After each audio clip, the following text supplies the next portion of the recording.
At noon, it's open enrollment time for Medicare. It's a time to see what coverage options there will be for the year ahead. And joining us now is Justin Brock with Bobby Brock Insurance, because although this is something that is so critical that people need to know about, there are some things that it's not being said. So explain that to us. Yeah, this year, unlike any that I've seen in the last 10 years or more, the Inflation Reduction Act is impacting the way Medicare works. So there's huge changes coming to drug plans, with about half of the drug plans that were on the market going away. So many people that used to could have just let their coverage renew at the end of the year have to make a decision this year. On top of that, there are some medical plans that are having service area reductions, just meaning like certain areas, certain counties are completely losing plans. So having to do a lot of shopping, a lot of outreach to our customers. We just know there's a ton of people out there that are not getting that information because it's a little bit getting drowned out with all the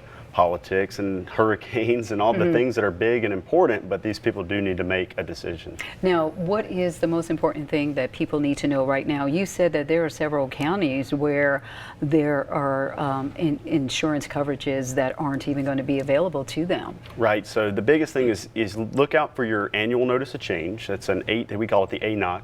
You get that letter. It tells you what plan changes there are going to be, or if your plan is going to go away completely.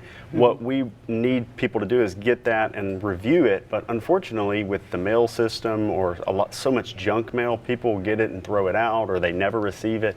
So if you are unaware of what to do, then you need to call an agent or a broker, or at least reach out to Medicare directly. In some way, you have to make sure that your plan is not coming to an end on December 31st. Now, when it comes to prescription drugs, because of course we know that is one of the biggest, I would say, not biggest issues when it comes to Medicare. The Biden administration said, oh, hey, we're going to reduce your prescription drug costs. But on the back end of that, it seems like the consumer may actually have to brunt some of the costs. Right. So they put a $2,000 maximum out of pocket on the cost of drugs for people on Part D, on a standalone drug plan. However, many people, the drug plans are getting kind of squeezed, so about half of those drug plans in the country went away.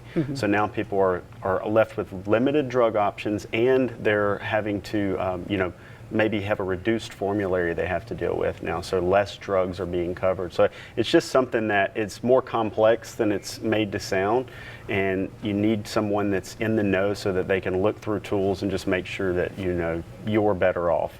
We'd love to get into the whether it's a good or bad for everyone, and the answer really is it depends on the person. We tend to think of somewhere between 20 and 30% of people are going to benefit from that. The rest are going to probably pay elevated costs or have to navigate less quality formularies or drug plans, unfortunately. All right, now I was going to say, Justin, before we let you go, the key thing that you want to let our viewers know before we let you go. Yeah, give us a call at Bobby Brock Insurance. We'd love to help. We have so many people on staff that are training with this every day. We have, the tools to look up the plans and make sure that you're on the best plan. And we offer all of the companies that have a plan in this area. So you just need to work with someone that's not going to be biased and can make sure you're with the plan that's going to cover your drugs next year. All right, thank you so much there, Justin. Well, still to come on